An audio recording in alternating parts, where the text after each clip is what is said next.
Снегот носи скршеници. Празниците носат прејадување, носат главоболки и оние кои што претерале со алкохолот. И каде на друго место да се побара првата помош ако не овде, зад мене во службата за ургентна медицина при клиничката болница во Битола. Почитувани, често избираме одредена институција и ви прикажуваме како протекува еден работен ден таму. Денеска се наоѓаме во ургентна медицина при клиничката болница во Битола. Мој гостин е раководителот доктор Васо Радивоевик, магистер по медицински науки и специјалист по ургентна медицина. Ви благодарам што одвоивте време и што сте дел од нашата утринска програма Деница на Мега телевизија. Молам, ви благодарам и вас што ме поканивте за гостин. Во исто време сакам и да ги поздравам гледачите на вашата телевизија и да одговорам нормално на сите ваши прашања. За почеток кажете ми како протекува еден обичен или нормален работен ден во вашиот оддел тука. Нели сите кои што имаат било какви проблеми во текот на ноќта за време на празници или после 8 часот кога матичните доктори не работат, вие сте први на мета каде што имате навал од пациенти. Со какви се случаеви се среќавате во текот на едно деноноќие, така да се изразам? Да. Па видите, вака одма да ве исправам, не секој пациент може да се јави тука. Меѓутоа, секој кој ќе се јави во службата за ургентна медицина ќе биде пречекан од лице со медицинска наобразба и ќе добие совет или помош во полна мера. Значи, да нагласам уште еднаш, совет или помош во полна мера. Во принцип, службата за ургентна медицина, тој е основен став и постулат на ургентната медицина да спречи смрт и намали инвалидитет. Секоја на ситуација која има непосредна опасност од смрт или инвалидитет припаѓа на службата за ургентна медицина. Меѓутоа, постојат огромен број на ситуации на кои не е загрозен животот на пациентот или не прети опасност од инвалидитет и тие пациенти се препраќаат нормално до матичните лекари. Рековте, матичните лекари не работаат ноќе. Голем дел од пациентите, знаејќи дека побрзо тука ќе свршат работа, брзината на реакција е тука многу поголема, само иницијативно и да ги прескокнуваат матичните лекари, злоупотребувајќи го постоењето на службата за ургентна медицина, а ноќе работи ноќната амбуланта на итната медицинска помош.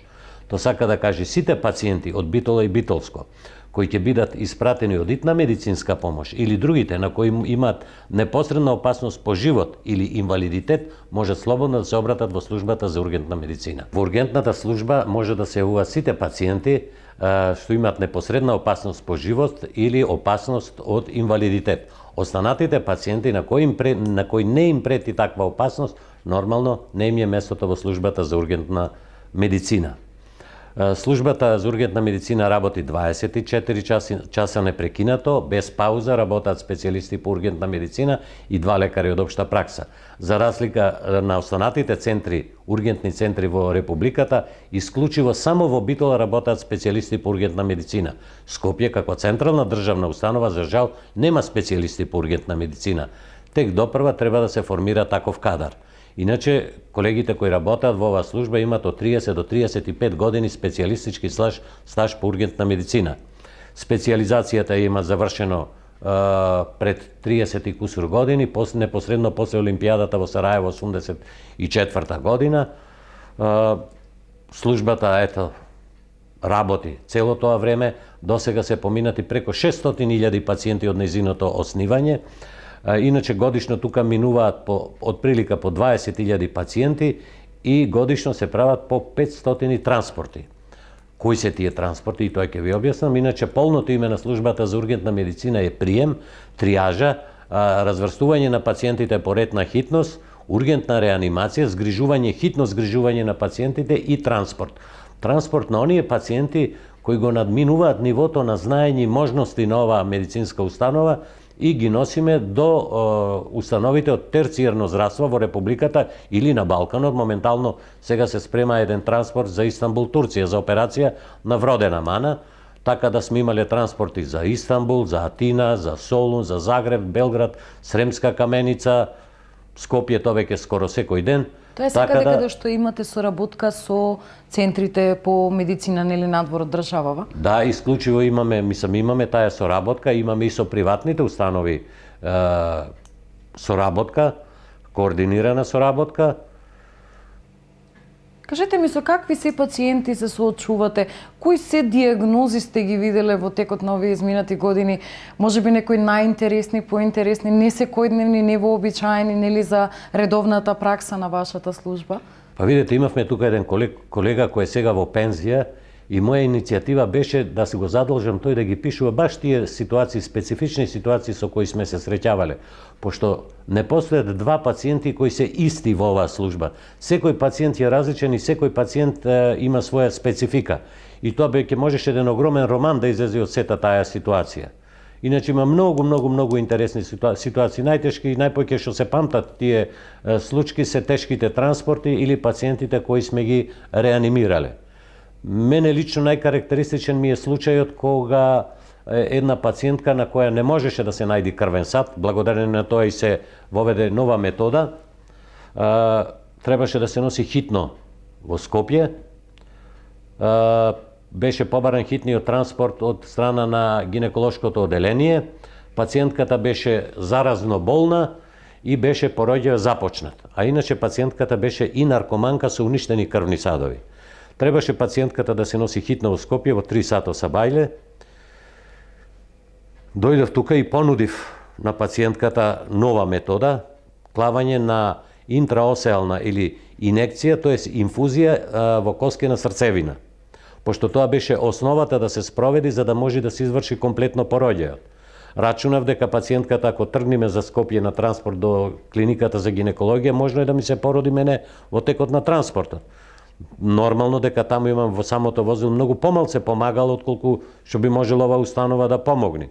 Понатаму можноста за зараза.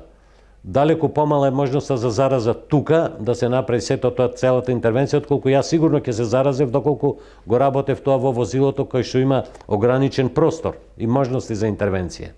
И ако беќе мораше да се зарази, поарно нека беше родилната сала во Битола заразена, отколку централно државната установа да однесам заразен пациент.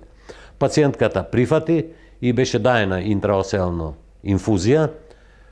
Инфузијата требаше да тече од прилика 8 до 10 сати и после 8-10 сати кога се вратив да видам до кај е ситуацијата, бев изненаден кога видов дека пациентката ја нема во креветот. Нормално се изненадив, се шокирав. Помислував и на најлошо, меѓутоа во тој момент слушнав некои звуци во родилна сала, ојдов таму, кој затекнав ситуацијата како гинеколого се труди и ја инсистира да се напнува родилката. И нормално, пошто колегата не беше во таа ситуација искусен, ме праша дали може преку инфузијата, преку коскена срцевина да се даде синтоцинон. Тоа е ампула за поттикнување на грчевите на матката. Само што кладовме синтоцинонон, матката проработи и бебчето, женско, здраво и живо, како куршумче излезе надвор. Така да го презедоја колегите од неонатологија и така се заврши таа ситуација. Меѓутоа, за тоа сакам да напоменам и во исто време да му се заблагодарам на градоначалникот на општина Битола, пошто тие игли кои јас ги набавив само иницијативно. Тоа сакам да напоменам. Да. Вие сте можеби најголемиот виновник, условно речено, за тоа што таа нова метода ја имаме сега во клиничката болница, беше промовирана предпоставувам, ако не се лажам, минатата година, кога имавме дури и доброволец кој сакаше да ја прими таа вакцина или инекција. Да биде испробана методата на него, тој доброволец се јави, гледаше тука како јас се спремам, како целите тие припреми одат, стекна човекот доверба, тој работи во обезбедувањето на болницата, нон-стоп сме тука, пошто ургентната обезбедувањето сме тука блиску, соработваме. Човекот гледаше, стекна доверба и кога јас барав некој на кој начин да испробам таа целата метода, тој стекна доверба и сам се пријави. Докторе вели, јас ќе се пријавам. Нормално ја прими инекцијата доброволно, се сложи за да биде целата таа процедура снимана, воопшто да не биде маскирано неговото лице и сето тоа успешно се заврши.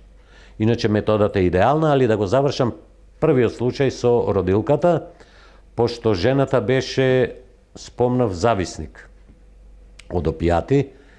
Набрзо после пороѓајот ја снема од болница, пошто веројатно имаше и абстиненцијални кризи.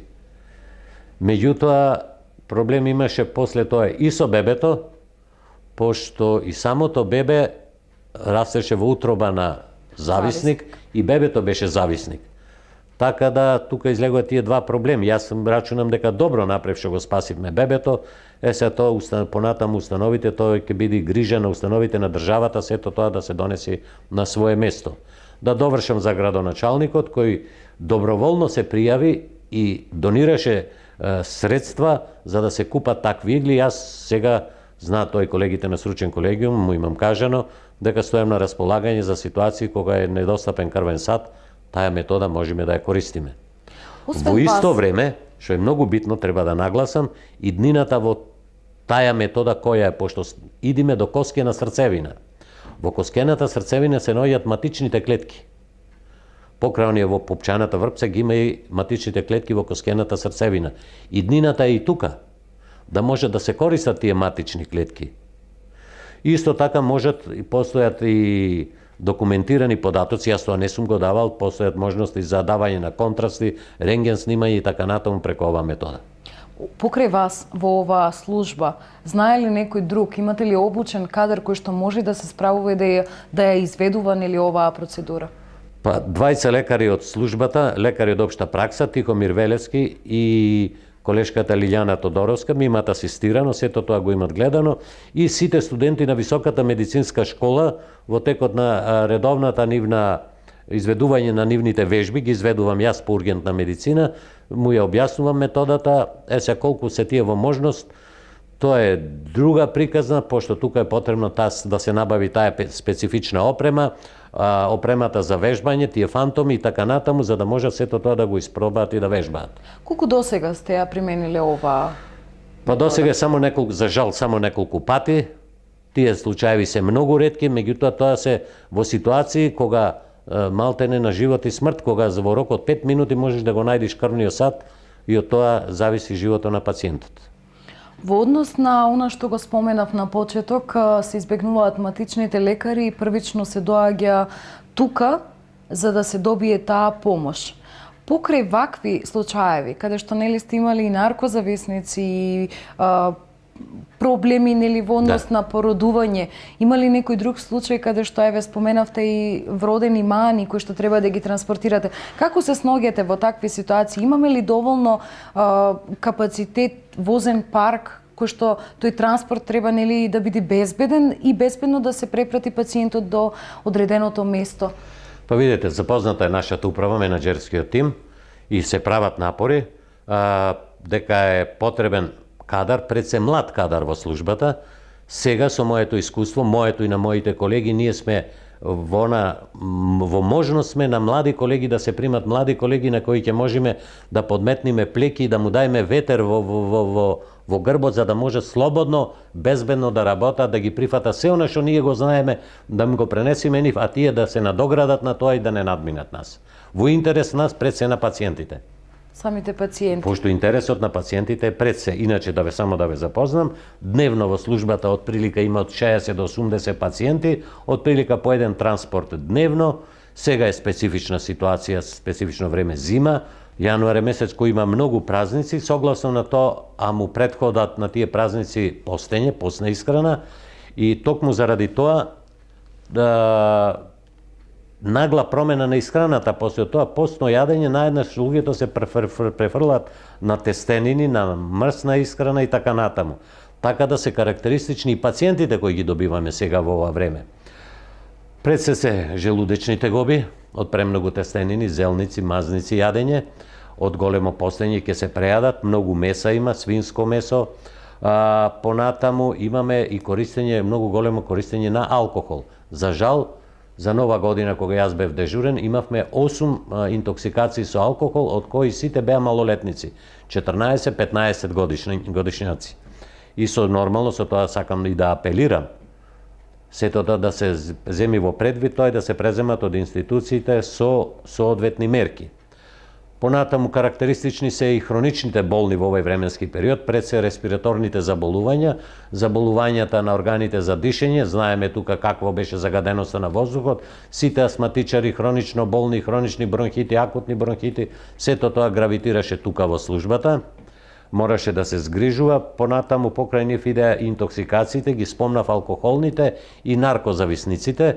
Голем број има во бито, имаме и наркозависници, пред се голем број од нив се и на тешки дроги, хероинозависници кои имаат и уништени крвни садови. Тука идат во обзир и срцевите болни, хроничните срцеви болни и треба да се кажат и повредите.